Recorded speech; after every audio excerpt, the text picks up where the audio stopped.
Okay, take a look at this picture. What do you see? Take a close look. À votre avis, dans quel pays sont ces moutons?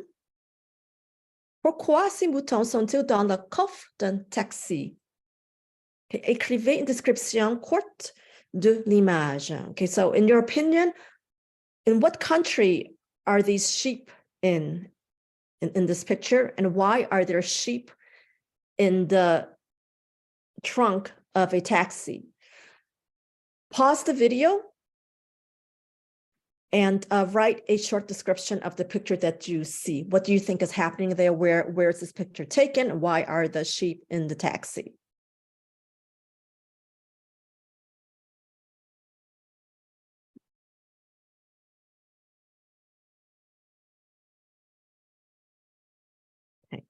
Okay, this photo is about a ritual. Maybe some of you may be familiar with it, called Tabaski in Senegal. So the photo was taken in Senegal. There are sheep in the taxi because this animal is an important part of Tabaski. I hope I'm saying this correctly, a celebration that is observed in Senegal. Tabaski is I don't know how to pronounce it, Eid al-Adha celebration that's observed in the Republic of Senegal in West Africa. The holiday celebrates Abraham's willingness to sacrifice his son for God. So Eid al-Adha is one of the most important holidays on the Muslim calendar and is celebrated with much enthusiasm in Senegal. So I think some of you in this class probably know how this is pronounced, so forgive my horrible pronunciation of this. For this holiday, sheep are slaughtered and the meat is divided into 3 portions as a customary for this kind of celebration. When the ram has been slaughtered, typically 1/3 will be eaten by the family, 1/3 is given to family and friends, and 1/3 is distributed to the poor as an act of charity. So sharing the slaughtered ram meat with friends then is a sign of friendship. And there's more information about this holiday. Some of you probably already know about this holiday. So in a way, it's too bad we're not having this class synchronously, because you could have probably shared a lot of information with us. So, question de réflexion. Some questions to think about. Are there practices in your culture that might be strange to people outside that culture? Which ones and why? So think about practices in your culture that might seem strange. And you're going to answer these questions in Carmen, actually.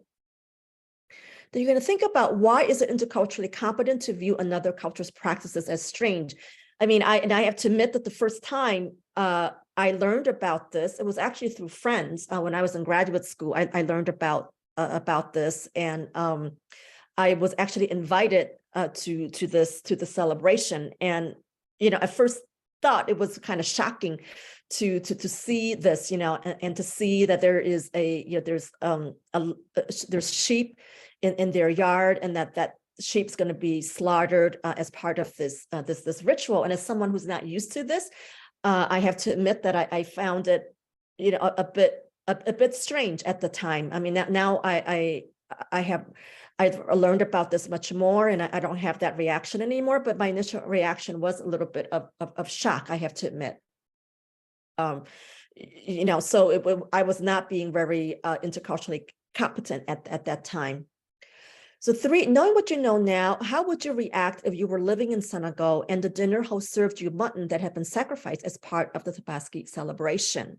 You know, so think about that. You know, so this practice is is part of a religious practice, is part of a celebration of one's culture, and understanding it from this context now. You know, how would you react if you were living in Senegal and the dinner host served you mutton? And you know, I wasn't in Senegal when it was served to me. I was in the States. I was at the University of Illinois, actually, when I partook in this in this celebration.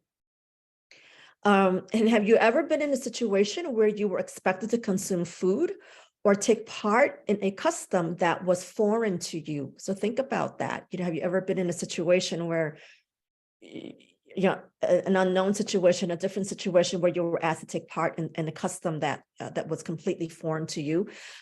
Think about, how did you react, and what did you do? Okay. We can all probably think of some examples. I think, to stop and think about it. Through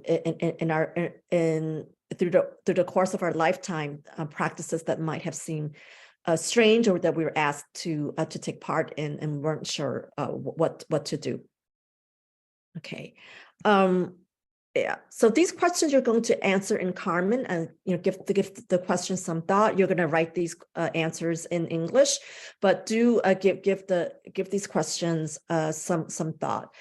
Again, this is part of a lesson on intercultural competence, and what our reaction, our natural inclination may be towards customs that are foreign to us. But the more we reflect on this and our reaction to it, and to try to reflect on these situations as an interculturally competent citizen, we will have less and less of these sort of shock moments, right? When something is foreign, we're exposed to something foreign.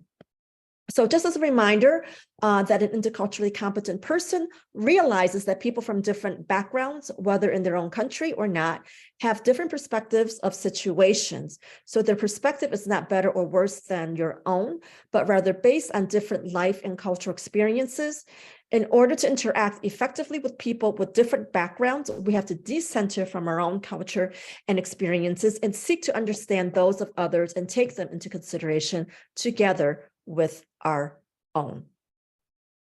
Okay, so you're going to complete the questions that I just showed you in Carmen, and really do stop and think about this. Think about your reaction, why you had a certain reaction, and how, as people move, trying to move towards being more interculturally competent, what should the reaction be?